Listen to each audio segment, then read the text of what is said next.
Hello बच्चों, आज हम इस वीडियो में जो रीनीट हुआ है 2024 में उसके क्वेश्चंस करेंगे। देखिए ये एग्जाम हुआ था 23 जून को। तो चलिए स्टार्ट करते हैं। क्वेश्चन नंबर 1 है, देखिए जो ये है इसमें पहले क्लास बताई गई है, फिर क्लास में कौन से पार्ट्स है, आपकी दो पार्ट में बुक्स हैं एनसीईआरटी में, पार्ट 1 एंड पार्ट 2, और फिर उसमें है जो चैप्टर का नेम है। ठीक है जी। तो चलिए पहला क्वेश्चन चलते हैं, पहले क्वेश्चन पे चलते हैं। The correct decreasing order of atomic radii, और ये पीएम का मतलब है पिकोमीटर, और आपको पता है कि एक पिकोमीटर में कितने मीटर होते हैं, 10⁻⁻12 मीटर। तो देखिए अब हम ये जो आपका क्वेश्चन है ये यूनिट 3 से आया है, जिसका नाम है classification of elements and periodicity in properties. तो इसमें क्या होता है कि जब आप एक पीरियड में लेफ्ट से राइट जाते हैं तो क्या होता है, जो आपकी रेडियाई है वो डिक्रीज करती है। वो रेडियाई डिक्रीज क्यों करती है? क्योंकि जो इफेक्टिव न्यूक्लियर चार्ज है वो क्या हो जाता है, वो इंक्रीज हो जाता है। तो जो इफेक्टिव न्यूक्लियर चार्ज है, इफेक्टिव न्यूक्लियर चार्ज है वो क्या होता है, इंक्रीज हो जाता है। और इसकी वजह से क्या होता है, जो रेडियाई है वो डिक्रीज होती है जब हम लेफ्ट टू राइट जाते हैं। तो देखिए ये आपका सेकंड पीरियड है, lithium, beryllium, boron, carbon, nitrogen, oxygen, fluorine. तो इसमें तो कार्बन तक ही है।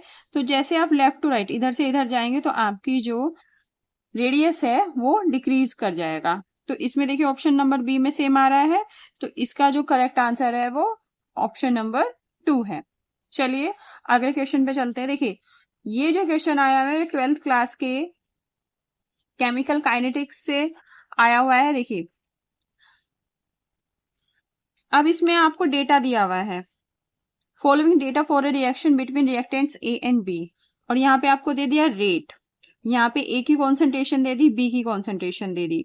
तो आपको रिएक्शन का ऑर्डर बताना है ए और बी के रेस्पेक्ट में। ठीक है जी। अब आपको पता है रेट क्या होता है, रेट होता है के इंटू ए की पावर एक्स बी की पावर वाई। ठीक है जी। अब हम बारी बारी से ऊपर वाली वैल्यूज रखेंगे इसमें। तो सबसे पहले हम पहले वाली वैल्यू रख लेते हैं। तो रेट में इसमें है पहले केस में 2 इंटू 10⁻³ और आपको पता है रेट कांस्टेंट तो सेम रहता है। तो 1 मिनट। तो पहले वाला डेटा हम रखेंगे के, और ए की कॉन्सेंट्रेशन क्या है, ए की कॉन्सेंट्रेशन है 0.1 मोलर की पावर एक्स, और बी की कॉन्सेंट्रेशन क्या है 0.1 मोलर की पावर वाई। ऐसे ही होता है जब हम रेट निकालते हैं डिफरेंट डिफरेंट रिएक्टेंट्स की रिस्पेक्ट में। तो चलिए ये हो गई हमारी इक्वेशन नंबर 1। अब मैं दूसरा आपका रखूंगी, दूसरा डेटा। इसमें है रेट 4 इंटू 10⁻³ के ऐसे ही, और इस बार जो आपका ए की कॉन्सेंट्रेशन है वो है 0.2 की पावर एक्स, और बी की कॉन्सेंट्रेशन है 0.1 की पावर वाई। अब मैं क्या करूंगी, इनको डिवाइड कर दूंगी। तो मैं इक्वेशन 2 डिवाइड बाय इक्वेशन 1। तो जब हम ये वाली इक्वेशन को इससे डिवाइड करेंगे तो क्या आएगा, देखिए मैं कैसे अंदाजा लगा पा रही हूँ कि 2 को ही डिवाइड करेंगे 1 से, क्योंकि जो 2 में जो आपकी वैल्यूज है वो ज्यादा हैं, तो इसलिए हम इसको ऊपर रख लेते हैं।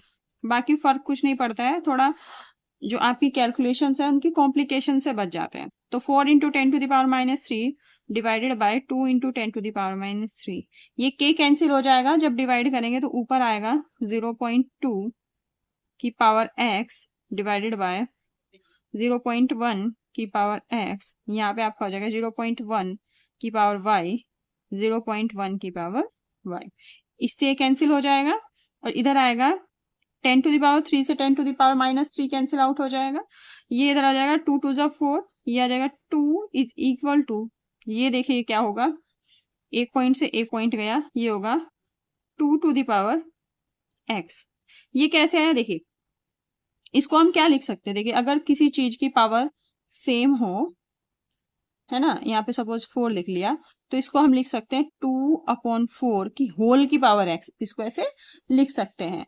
तो देखिए यहाँ 2 की पावर क्या होगी, 1 होगी, तभी तो 2 की पावर 1 होगी, तभी तो ये 2 है, यानी x की वैल्यू 1 आई, यानी x के रेस्पेक्ट में या फिर a के रेस्पेक्ट में जो रिएक्शन का रेट है वो आया 1। तो देखिए 1 किस किस में आ रहा है, 1 एक ऑप्शन नंबर 1 में आ रहा है, एक ऑप्शन नंबर 2 में आ रहा है। अब मुझे चाहिए y की वैल्यू। देखिए y की वैल्यू निकालने के लिए मैं वो दो वैल्यू लूंगी जिसमें जो a की कॉन्सेंट्रेशन है वो सेम हो, क्योंकि मुझे a की कॉन्सेंट्रेशन तो कैंसिल आउट करनी है। तो मैं क्या कर लूंगी, ये वाली दो ले लूंगी मैं, ठीक है, ये वाली दो वैल्यू ले लेंगे। अगर आप डायरेक्ट करना चाहे तो यहीं से इसको इससे डिवाइड कर देंगे, ठीक है ना। तो ये हो जाएगा, ऐसे ही सेम वैल्यू रखेंगे हम। अब हमें वैल्यू निकालनी है y के लिए, तो ऊपर आएगा मेरा 4 इंटू 10⁻³ 4 इंटू 10⁻³ और नीचे आएगा मेरा 1.6 इंटू 10⁻³। ठीक है, आगे मेरा फिर k से k कैंसिल होगा इसमें भी, और फिर ऊपर मेरा होगा 0.2 की पावर x, 0.2 की पावर x, और y की कॉन्सेंट्रेशन कितनी है 0.1, ये होगा 0.1 की पावर y। फिर नेक्स्ट में देखिए, नेक्स्ट में है 0.2 की पावर x एंड 0.2 की पावर y, तो ये जाएगा 0.2 की पावर x और यहाँ पे हो जाएगा 0.2 की पावर y। सिमिलरली इसको सोल्व कर लेंगे, इसको सोल्व कर लेते हैं। देखिए 10⁻³ से 10⁻³ गया, 0.2 की पावर x से 0.2 की पावर x कैंसिल हो गया, ये मैंने ऊपर लगा दी 0, तो 40/16, और यहाँ पे क्या होगा, इसको हम क्या लिख सकते हैं, 0.1 डिवाइडेड बाय 0.2 होल की पावर y, ऐसे लिख सकते हैं। इस पॉइंट से पॉइंट गया तो ये क्या हुआ, 1/2 की पावर y। ठीक है जी, अब इसको यहाँ पे क्या करेंगे, ये इधर क्या है, ये इधर 40 की पावर 40/16, इसको सोल्व कर लेंगे।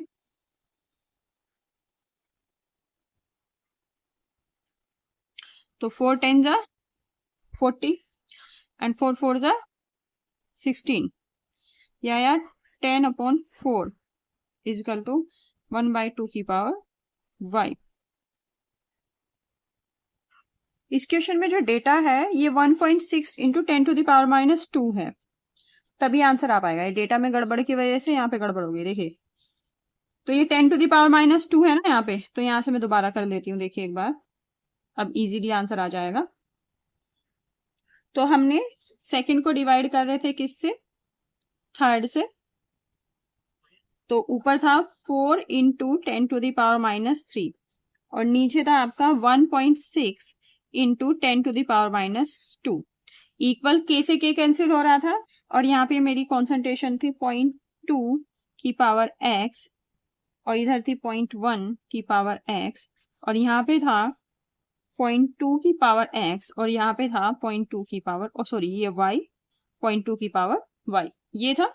तो देखिए हम क्या करेंगे, इसको सोल्व करेंगे, तो ये आपका ऊपर 10 हो जाएगा, तो ये क्या हो जाएगा, 4 इंटू 10⁻² डिवाइड बाई 16 इंटू 10⁻²।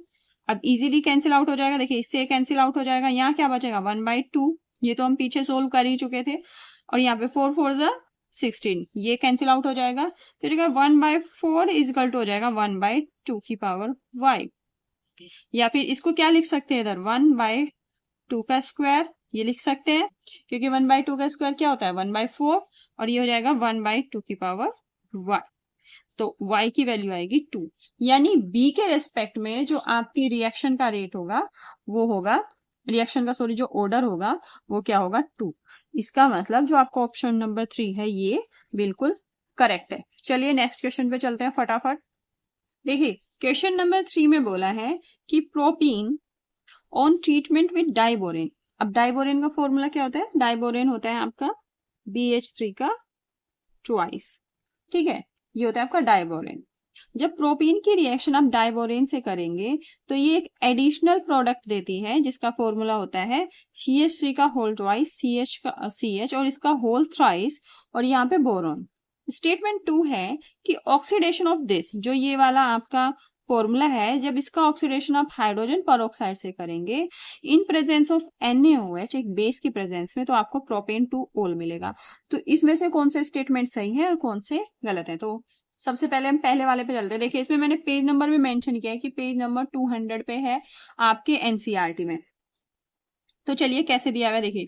पहले हम स्टेटमेंट नंबर 1 देखते हैं। प्रोपीन की रिएक्शन करानी है डाइबोरेन से। तो देखिए प्रोपीन आपका ये हो गया CH3 CH double bond CH2, ये आपका प्रोपीन हो गया। इसकी रिएक्शन आपको करानी है डाइबोरेन। डाइबोरेन को मैं ऐसे लिख लूंगी, ठीक है जी। तो ये जो हाइड्रोजन है ये यहाँ पे ऐड होगा और BH2 आपका CH2 से ऐड होगा, CH2 पे ऐड होगा।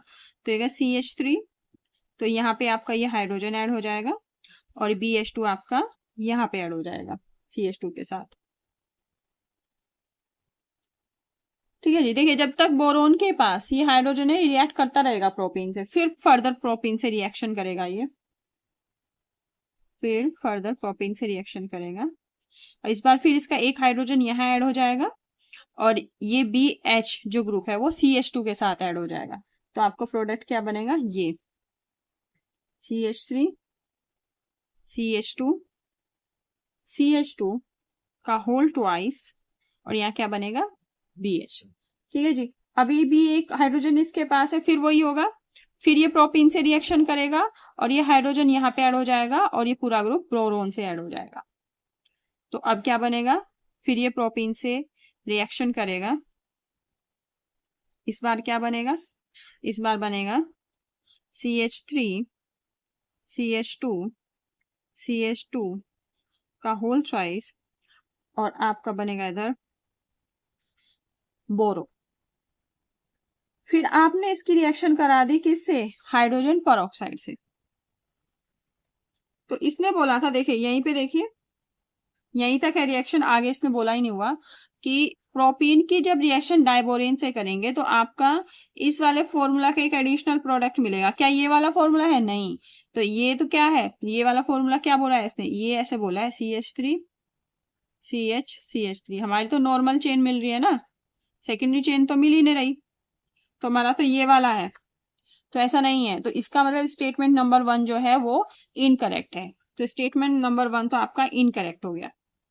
ठीक है जी। अब स्टेटमेंट नंबर 2 पे चलिए कि जब आप इसका ऑक्सीडेशन करेंगे, जो ये ऊपर वाला है, जब इसका ऑक्सीडेशन करेंगे हाइड्रोजन परऑक्साइड के साथ और इन प्रेजेंस ऑफ NaOH, जब NaOH के प्रेजेंस में करेंगे तो प्रोपेन टू ओल देगा।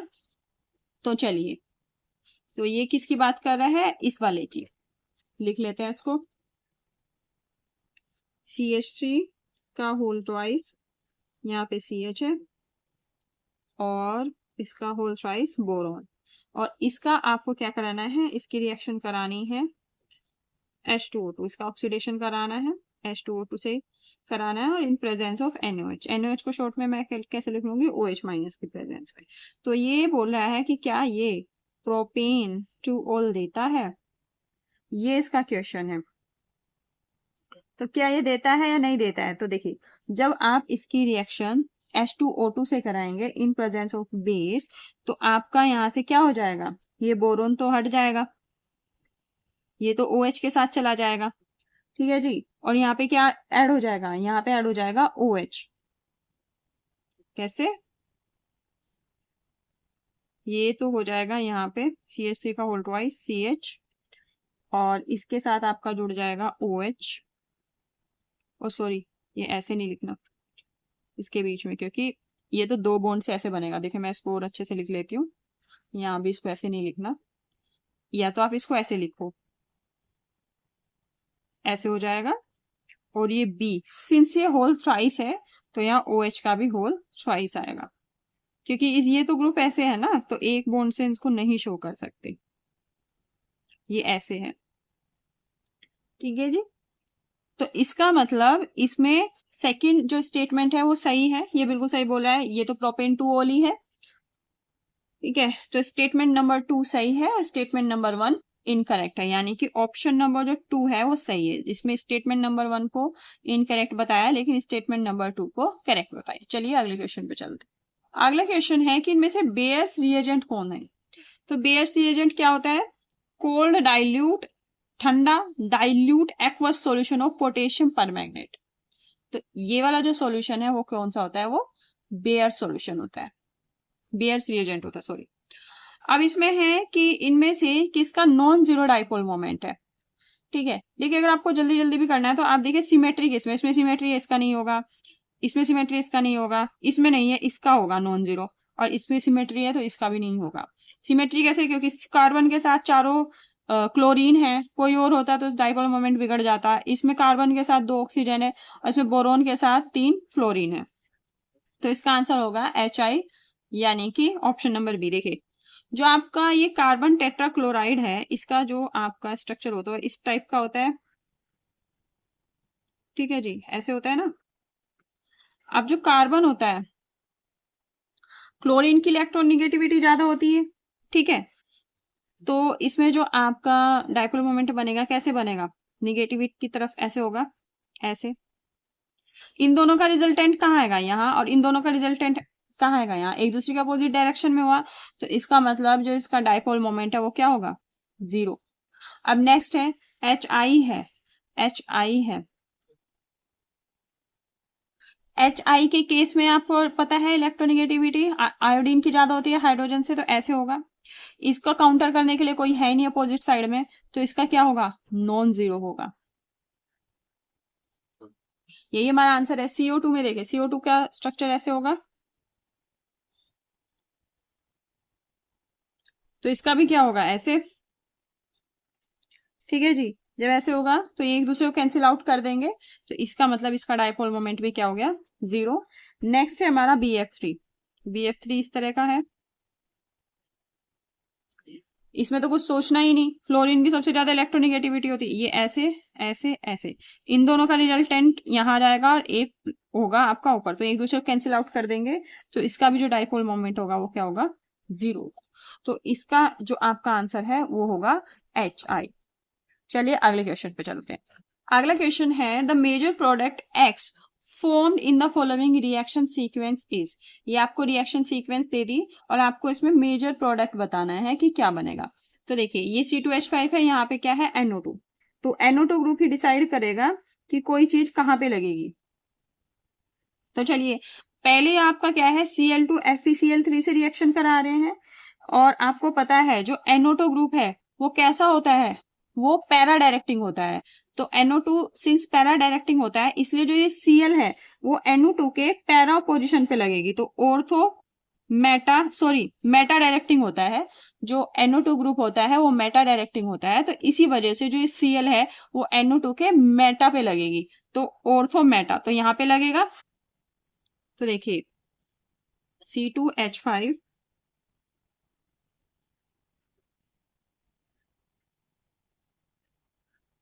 इसकी रिएक्शन जब हम Cl2 FeCl3 से कर देंगे, और कैसे पता चलेगा किसके हिसाब? देखिए जो इसमें स्ट्रॉन्ग है उसके हिसाब से चलेगा, और NO2 बहुत स्ट्रॉन्ग ग्रुप है, तो इसके हिसाब से काम चलेगा। तो आपका मेटा पोजीशन पे क्या आ जाएगा? क्लोरीन आ जाएगा।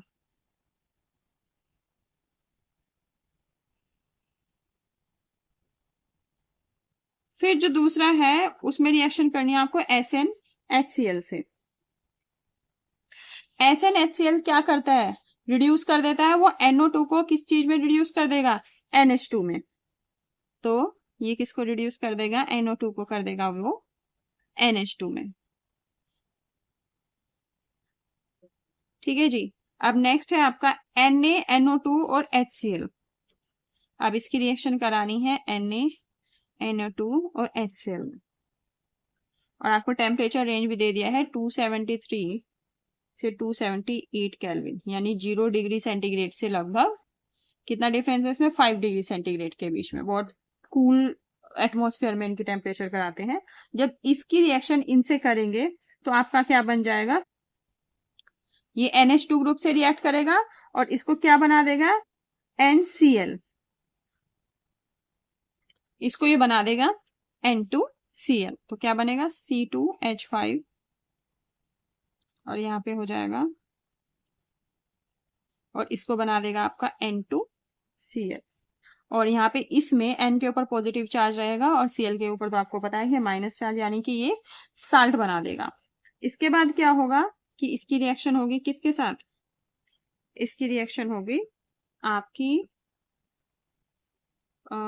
KI, इसमें कहीं KI भी मेंशन होगा रिएक्शन में ना, हाँ इसमें जो नंबर 4 है वो है KI, क्योंकि आयोडीन कहाँ से आएगा अगर मेंशन नहीं करेंगे, नहीं। तो अब फाइनली आपकी रिएक्शन होगी किसमें, KI। तो KI का जो आयोडाइड आयन है वो N2Cl को क्या कर देगा, रिमूव कर देगा, और आपका फाइनली क्या बनेगा, आपका फाइनली बनेगा ये C2H5, यहाँ पे क्लोरीन और यहाँ पे आपका आ जाएगा आयोडीन।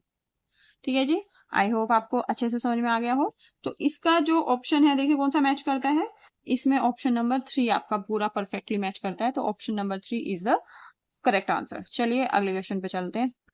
अगला क्वेश्चन है कि इनमें से किसका, कौन सा आप टाइट्रेशन में, जब आप टाइट्रेशन करेंगे सोडियम हाइड्रोक्साइड की against oxalic acid, oxalic acid क्या होता है ये, और सोडियम हाइड्रोक्साइड तो आपको पता ही है NaOH,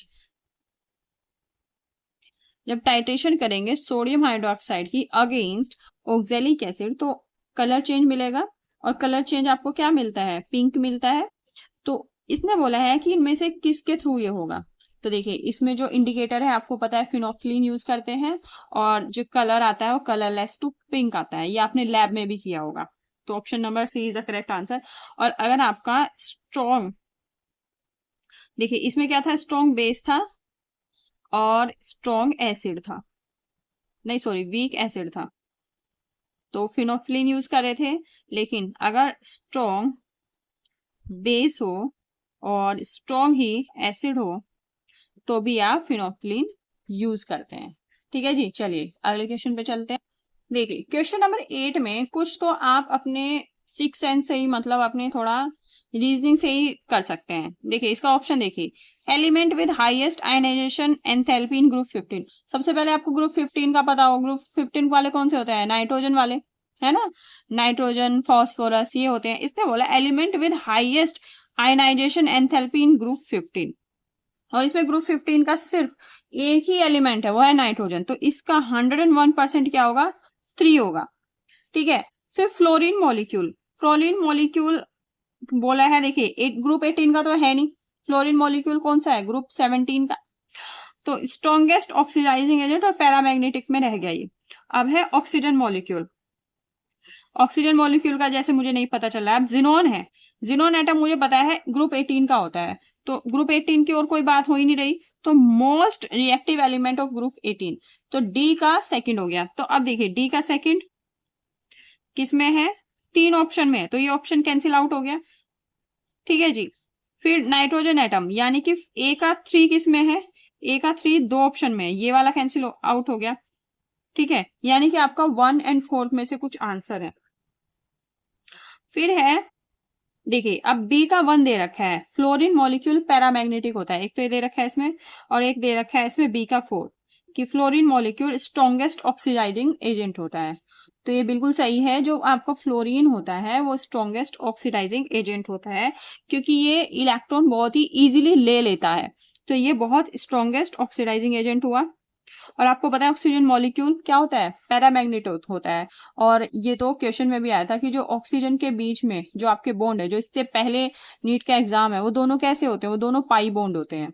ठीक है जी, तो इसका जो option number 4 is the correct answer.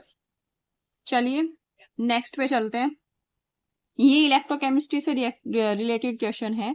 From the following select the one which is not an example of corrosion. जो जंग लगना है इनमें से कौन सा एग्जाम्पल नहीं है। Rusting of iron object, iron object की जो रस्टिंग होती है वो तो उसी से तो हम सारी प्रोसेस समझते हैं, जो मेन एग्जाम्पल है वही होता है कोरोजन का, रस्टिंग ऑफ आयरन ऑब्जेक्ट, तो ये तो है भाई एग्जाम्पल। फिर है टार्निशिंग ऑफ सिल्वर, सिल्वर जब काली पड़ जाती है, टार्निश हो जाती है, ये भी एग्जाम्पल बिल्कुल सही है कोरोजन का। फिर है development of green coating on copper and bronze ornaments, ये भी सही है। देखिए किसी भी प्योर फॉर्म पे अगर कोई दूसरी फॉर्म आके क्या हो रही है, जमा हो रही है, इसका मतलब उसका कोरोजन हो रहा है। और फिर ऑप्शन नंबर 2 है production of hydrogen bye electrolysis of water, इसमें कोई मतलब कोई कोटिंग वोटिंग का कोई रोल नहीं है, तो इसका मतलब option number 2 is the correct answer. इसमें क्या होगा, आप पानी ले लोगे, पानी में क्या करोगे, पानी का इलेक्ट्रोलिसिस करोगे, जब उसमें इलेक्ट्रिसिटी आप डालेंगे तो आपको हाइड्रोजन गैस मिलेगी, है ना। तो इसका मतलब इसमें तो कोई ऐसी लेयरिंग वाली कंसेप्ट नहीं है, तो इसका मतलब option number 2 is the correct answer. चलिए अगले क्वेश्चन पे चलते हैं।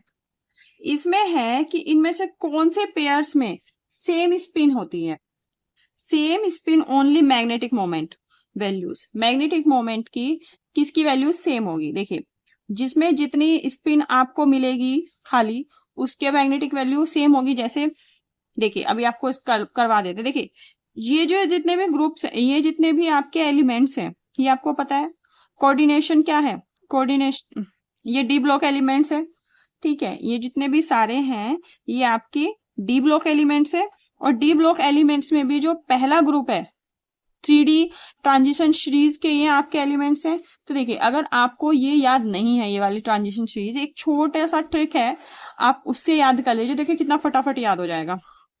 कैसे, SC तिवारी वो कार में फिर से नहीं क्यों जाता, ठीक है। SC तिवारी वो कार में फिर से नहीं क्यों जाता, आप 2-4 बार करेंगे आपको बिल्कुल ये चीजें रट जाएंगी। अब आपको पता है स्कैंडियम का 21 होता है, फिर 22, फिर 23, फिर 24, फिर 25, और फिर 26, 27, 28, 29, 30। और इनका जो आप देखेंगे इलेक्ट्रॉनिक कॉन्फ़िगरेशन क्या होता है, ये जो 1 इलेक्ट्रॉन होता है, देखिए 1 का मतलब है 3D1, तो ये होगा 3D1 4s2। अब मैं 4s2 नहीं लिख रही क्योंकि स्पेस नहीं बचेगा, 4s2 आप अपने मन में रखिए कि इनमें सब में 4s2 भी है। ये होगा 3D2, 3D3, 3D4, ये देखिए यहाँ पे होता है 3D5 एंड 4s1, क्योंकि जो हाफ फिल्ड आपके सब शेल्स होते हैं, वो हाफ फिल्ड जो ऑर्बिटल्स होते हैं आपके, वो ज्यादा स्टेबल होते हैं। और ये होगा 3D5 4s2, ये होगा 3D6 3D7 4s2 सब में है, 3D8 यहाँ पे आपका होगा 3D10 4s1 ये होगा, और लास्ट वाला 3D10 4s2 ये होगा। तो चलिए पहले मुझे दिया है zinc 2 positive and Ti 2 positive, तो मैं जिंक को ले लेती हूँ। जब देखिए, और जो लास्ट वाले इलेक्ट्रॉन है पहले s ऑर्बिटल से निकलेंगे, तो 2 पॉजिटिव निकल जाएगा, तो 3D10 होगा। तो इसमें कोई भी अनपेयर्ड इलेक्ट्रॉन नहीं होगा, क्योंकि डी का जो स्ट्रक्चर होता है वैसे होता है ना, 5 जो होंगे, तो इसमें 1 2 3 4 5 6 7 8 9 10, कोई भी अनपेयर्ड इलेक्ट्रॉन नहीं है। और फिर इसने बताया Ti 2 पॉजिटिव, Ti 2 पॉजिटिव में देखिए 4s2 आपके चले जाएंगे किस में,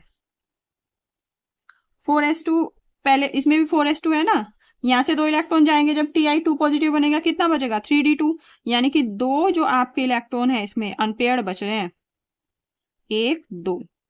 इसका मतलब ये वाला पेयर तो नहीं है जिसका सेम आपका मैग्नेटिक मोमेंट है। मैग्नेटिक मोमेंट के लिए आपको क्या चाहिए, same number of unpaired electron चाहिए, ठीक है। तो इसमें तो नहीं है, इसमें तो 0 है और इसमें 2 है, तो ये वाला ग्रुप नहीं है। फिर Cr2 पॉजिटिव Fe2 पॉजिटिव, देखिए Cr2 पॉजिटिव में देखिए एक इलेक्ट्रॉन तो आपका S से जाएगा 4s से, और एक इलेक्ट्रॉन इससे, तो 3D4। तो इसमें आपके कितने होंगे, इसमें आपके होंगे 4 इलेक्ट्रॉन ऐसे होंगे जो अनपेयर्ड होंगे।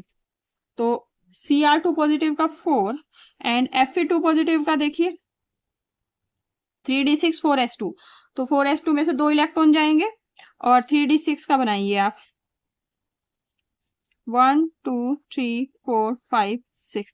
तो देखिए इसमें भी 4 अनपेयर्ड है, तो इसके भी क्या है 4 है। एक तो ये हो गया मेरा बी किस में है, बी 2 ऑप्शन में है, A and B only and B and C only, ठीक है।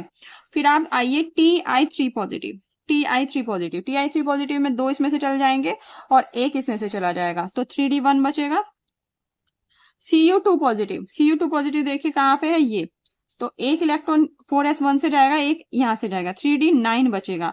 तो अनपेयर्ड इलेक्ट्रॉन कितने होंगे इसमें, देखिए यहाँ देखिए, जब आप 3D9 बनाएंगे तो ऐसे 1 2 3 4 5 6 7 8 9, एक अनपेयर्ड इलेक्ट्रॉन रहेगा, तो इसका क्या होगा 1। इसका मतलब बी एंड सी। आपको ये डी वाला निकालना भी नहीं है क्योंकि ये बिल्कुल करेक्ट आ रहा है ना, क्योंकि डी किसके साथ आ रहा है, एक तो ए के साथ आ रहा है, ए मेरा पहले ही गलत आ गया, एक डी आ रहा है मेरा सी के साथ, है ना। ये हो सकता है, दो ऑप्शन तो मतलब ऐसे होता नहीं है, क्योंकि एक एग्जाम में एक ही ऑप्शन करेक्ट होता है, फिर भी आपको डी निकालना, देखो बता देते हैं। V2 पॉजिटिव, V2 पॉजिटिव, तो इसमें से क्या होगा आप, V2 पॉजिटिव, इसके आगे 4s2 भी है ना, 2 इलेक्ट्रॉन चले जाएंगे, 3 अनपेयर्ड इलेक्ट्रॉन है। Cu पॉजिटिव, Cu में पॉजिटिव यानी 4s में से 1 इलेक्ट्रॉन लगाएंगे, इसमें तो कोई है ही नहीं, तो इसमें है 0। तो इसका जो आंसर आएगा वो आएगा B एंड C। चलिए अगले क्वेश्चन पे चलते हैं। देखिए ये क्वेश्चन है इक्विलिब्रियम चैप्टर से, तो पहले आप इसको लिखिए। जो K1 होगा, K1 क्या होगा, प्रोडक्ट की जो आपकी कॉन्सेंट्रेशन है डिवाइडेड बाय रिएक्टेंट की, तो K1 होगा आपका A3B की पावर 2 डिवाइड बाय A2 की पावर 3 इंटू B2, ये हो जाएगा। और आपका K2 क्या होगा, ये होगा A2 की पावर 3/2 इंटू B2 की पावर 1/2 डिवाइड बाय A3B। ठीक है, अब देखिए मेरे जो आंसर्स हैं उसमें कहीं भी किसी की कॉन्सेंट्रेशन नहीं है, इसका मतलब मुझे कॉन्सेंट्रेशन कैसे भी करके कैंसिल आउट करनी पड़ेगी। अब देखिए यहाँ पे बिल्कुल, यहाँ पे A3B है और यहाँ पे A3B का होल स्क्वायर है। अगर मैं इसका पूरा होल स्क्वायर कर दूं तो मुझे क्या मिलेगा, K2 मिल जाएगा मुझे। A2 की पावर, ये मेरा क्यूब हो जाएगा, ये हो जाएगा B2 की पावर, इसका स्क्वायर करूंगी, इसकी पावर 1 हो जाएगी, डिवाइड बाय K2 का तो स्क्वायर कर दिया, डिवाइड बाय A3B, यही आ गया मेरा। लेकिन आप देखिए कि ये दोनों रिवर्स हैं, इसमें A3B, सॉरी ये स्क्वायर आएगा, इसमें A3B का होल स्क्वायर नीचे है और इसमें A3B का होल स्क्वायर ऊपर है, तो इसको भी रिवर्स कर दो, उसमें क्या है 1/K2 स्क्वायर, ये हो जाएगा A3B का होल स्क्वायर। अब ये नीचे वाला ऊपर चला जाएगा और ऊपर वाले क्या आ जाएंगे, नीचे आ जाएंगे। ठीक है जी, यानी कि अब आप देखें ये बिल्कुल इक्वल हो गए, ये इक्वल हो गए, तो यानी कि K1 is equal to 1/K2 का स्क्वायर। क्या ऐसा कहीं है, K1 is equal to 1/K2 का स्क्वायर, या फिर आप ऐसे लिख लो K2 का स्क्वायर इज इक्वल टू हो जाएगा 1/K1, या फिर K2 हो जाएगा 1/√K1। यहाँ तक क्लियर है, या तो ये आप कहीं ढूंढो या आप ये कहीं ढूंढो। अब ये तो मुझे मिला नहीं, तो मैंने उसको और इलेबोरेट कर लिया, तो मुझे मिला ना ये K2 is equal to 1/√K1। तो इसका option number 4 is the correct answer.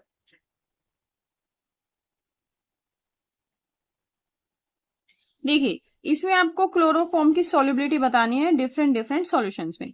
देखिए आपको पता है जो क्लोरोफॉर्म होता है, क्लोरोफॉर्म एक नॉन पोलर ऑर्गेनिक कंपाउंड होता है। जो सी कहाँ गया, क्लोरोफॉर्म CHCl3 होता है, क्लोरोफॉर्म होता है नॉन पोलर ऑर्गेनिक कंपाउंड होता है। और आपको पता है कि like dissolve like and like dissolve like, polar polar को डिजोल्व करता है और नॉन पोलर को डिजोल्व करता है। अब सिंस ये नॉन पोलर है तो सबसे ज्यादा किस में डिजोल्व होगा, जो सबसे ज्यादा नॉन पोलर होगा। नॉन पोलर है इसमें साइक्लोहेक्सेन, देखिए लास्ट में साइक्लोहेक्सेन है, यही सबसे ज्यादा होगा। NaCl तो साल्ट है तो सबसे ज्यादा पोलर होगा इसमें NaCl, तो साइक्लोहेक्सेन में सबसे ज्यादा होगा और NaCl में सबसे कम होगा। तो साइक्लोहेक्सेन में सबसे ज्यादा, देखिए फर्स्ट सेकंड थर्ड में साइक्लोहेक्सेन ही है लास्ट में। तो चलिए इसके बाद हम पोलैरिटी के बेस पे करेंगे। अब देखिए इसके बाद NaCl वाले को तो हटा दो, NaCl में तो सबसे कम होगा क्योंकि ये सबसे ज्यादा पोलर है, तो ये वाला ऑप्शन मैंने कैंसिल आउट कर दिया। अब इन दोनों में देखो CH3OH ज्यादा पोलर है या CH3CN ज्यादा पोलर है। देखिए CN जो है, जो साइनाइड आयन है, वो ज्यादा स्ट्रॉन्ग एलिमेंट है, तो इसका मतलब इसकी पोलैरिटी ज्यादा है और इसकी कम है, यानी कि इसमें ज्यादा सोल्यूबल होगा ये, उसके बाद CH3CN में और उसके बाद NaCl में। देखिए अगर आपको कंफ्यूजन होता है कौन सा ग्रुप ज्यादा मतलब ज्यादा स्ट्रॉन्ग है पोलैरिटी वाइज, तो देखिए जो साइनाइड आयन है ना, देखिए इसमें कार्बन की क्या है, इलेक्ट्रोनिगेटिविटी है, लेकिन नाइट्रोजन की कार्बन से भी ज्यादा है ना। मतलब अगर जिससे आपका जिससे आपका एटम कनेक्ट कर रहा है उसके जो आगे एटम है, अगर उसकी इलेक्ट्रोनिगेटिविटी पहले वाले से भी ज्यादा हुई तो इसका मतलब बहुत स्ट्रॉन्ग क्या है, बहुत स्ट्रॉन्ग ग्रुप है। अब यहाँ पे OH देखिए, ऑक्सीजन की तो क्या है, इलेक्ट्रोनिगेटिविटी काफी ज्यादा है, इवन कार्बन से भी ज्यादा, लेकिन हाइड्रोजन की कम हो गई है ना। इसका इसका जो नेचर होगा इलेक्ट्रॉन पॉजिटिव हो गया, ये इलेक्ट्रॉन लेने की बजाय देने का काम कर देगा। तो इसका मतलब ये आपका कैसे हो जाएगा, इसके कंपैरिजन में वीक हो जाएगा, ये स्ट्रॉन्ग हो जाएगा। ये ट्रिक आपको आगे बहुत काम आएगी। इसी तरह जैसे हमने पिछले वाले में किया था, NO2 ग्रुप क्यों लीड कर रहा था, क्योंकि नाइट्रोजन के आगे ऑक्सीजन है जो इससे भी ज्यादा क्या है, इलेक्ट्रोनिगेटिव है। तो इसका इम्पैक्ट ज्यादा होगा किससे, C2H5 से। कार्बन के आगे क्या है, हाइड्रोजन है। तो आप ऐसे थोड़ी थोड़ी अपने मन में ट्रिक बना के ये क्वेश्चन कर सकते हैं, ताकि आपको एग्जामिनेशन हॉल में कंफ्यूजन ना हो और आप क्वेश्चन जल्दी अटेम्प्ट करें। चलिए अगले क्वेश्चन पे चलते हैं। अब इसने कहा है कि इनकरेक्ट स्टेटमेंट बताना है आपको PCl5 के रिगार्डिंग। तो सबसे पहले देखिए, मैंने आपको केमिकल बॉन्डिंग में बताया था, PCl5 का बना लो स्ट्रक्चर। फॉस्फोरस में कितने आपके इलेक्ट्रॉन होते हैं आउटर, 5, और 5 ही क्लोरीन है। तो इसका मतलब लोन पेयर का झंझट खत्म। तो ये कैसे स्ट्रक्चर बनाएगा ऐसे, और क्या होता है उसका जो आपका जिसमें इस तरह का स्ट्रक्चर होता है, ट्राइगोनल बाई पिरामिडल। तो ये हो जाएगा एक Cl ऊपर एक Cl नीचे, ये ट्राइगोनल बाई पिरामिडल हो गया। अब इसने बोला PCl5 पोजेस 2 डिफरेंट, इसमें इनकरेक्ट बताना है ना, 2 डिफरेंट Cl-PCl बॉन्ड एंगल्स। देखिए, एक तो ये हो गया 120 वाला, और एक ये हो गया, ये इनके बीच में कितना एंगल है, 90। एक के बीच में तो इसके और इसके बीच में है 90, और इनके बीच में क्या है, 120। आपको ये दिख रहा है जैसे ये Cl है ना, ये क्लोरीन एकदम इसके ऊपर ऐसे खड़ा है, और इसके बीच में जो एंगल है वो कितना है, 90, और इनके बीच में कितना है, 120। तो ये तो बिल्कुल सही है, 2 डिफरेंट एंगल तो पोजेस कर रहा है। इसने कहा है all 5 PCl bonds are identical in length. तो ऐसा नहीं है, सारे आइडेंटिकल नहीं है, इनकी डिफरेंट है और इनकी डिफरेंट है, ठीक है। तो जो जो 90 वाला एंगल है उसकी जो बॉन्ड लेंथ है वो ज्यादा हो गई, और इनकी लेंथ क्या हो गई, नीचे वालों की कम। आगे है PCl5 एग्जिबिट्स sp3 हाइब्रिडाइजेशन। ये बिल्कुल सही है, sp3 हाइब्रिडाइजेशन ये पोजेस करता है। देखिए, इसका मैंने कैसे बताया था, 5 इसमें इलेक्ट्रॉन है आउटर मोस्ट, और 5 ही आपकी क्या है, Cl है। तो sp3d, S के ऊपर एक मानोगे, 1 और 3 4 और 1 5, यानी बिल्कुल सही, sp3d ही इसकी हाइब्रिडाइजेशन है। फिर नेक्स्ट है PCl5 consist of 5 PCl sigma bonds. तो ऐसा नहीं है, मतलब ऐसा बिल्कुल करेक्ट है कि सारे क्या है आपके, सारे सिग्मा बॉन्ड्स है, डबल बॉन्ड तो कहीं पे नहीं है। तो ये भी करेक्ट है, ये भी करेक्ट है, पहले वाला भी करेक्ट है। इनकरेक्ट कौन सा है, ऑप्शन नंबर 2, जो ये सारे बॉन्ड्स हैं इनकी जो लेंथ है वो अलग अलग है। देखिए कितना ट्रिकी क्वेश्चन पूछा हुआ है। चूज द करेक्ट स्टेटमेंट, ये क्वेश्चन और दूसरे एग्जाम्स में भी आया हुआ है, जो थोड़े बड़े लेवल के एग्जाम्स होते हैं उनमें भी आया हुआ है। Choose the correct statement for the work done in the expansion and heat absorbed. एक तो आपको वर्क डन बताना है एक्सपेंशन में, और हीट बताना है, हीट कितनी अब्सॉर्ब करेगा या फिर रिलीज करेगा। When 5 litre of an ideal gas, जब आपकी 5 लीटर V1 5 लीटर है, और P आपको दे दिया 10 एटमॉस्फेयर, जो उस गैस का जो प्रेशर हो 10 एटमॉस्फेयर है, वो आपका एक्सपेंड करेगा अगेंस्ट द वैक्यूम। जो बाहर है आपको एटमॉस्फेरिक प्रेशर नहीं मिलेगा 1 एटमॉस्फेयर वाला, अगेंस्ट द वैक्यूम। और ये जो आपका वॉल्यूम है वो कब तक होगा, 15 लीटर। देखिए, आपका जो वर्क होता है, सबसे पहले वर्क होता है वो क्या होता है, -P external into del V. Del V से मेरा क्या लेना देना, P एक्सटर्नली 0 है क्योंकि वैक्यूम में हो रहा है, जो बाहर का प्रेशर हो तो 0 है, वैक्यूम का प्रेशर तो 0 होता है, तो 0 इंटू डेल वी, ये तो 0 हो जाएगा, यानी वर्क डन मेरा 0 हो जाएगा। ठीक है, एक में ही वर्क डन 0 है। तो और आपको पता है अगर वर्क डन 0 है तो हीट भी 0 हो जाती है। तो देखिए, अब डेल यू क्या होता है, कैसे हीट 0 होती है, डेल यू होता है आपका NCV डेल टी।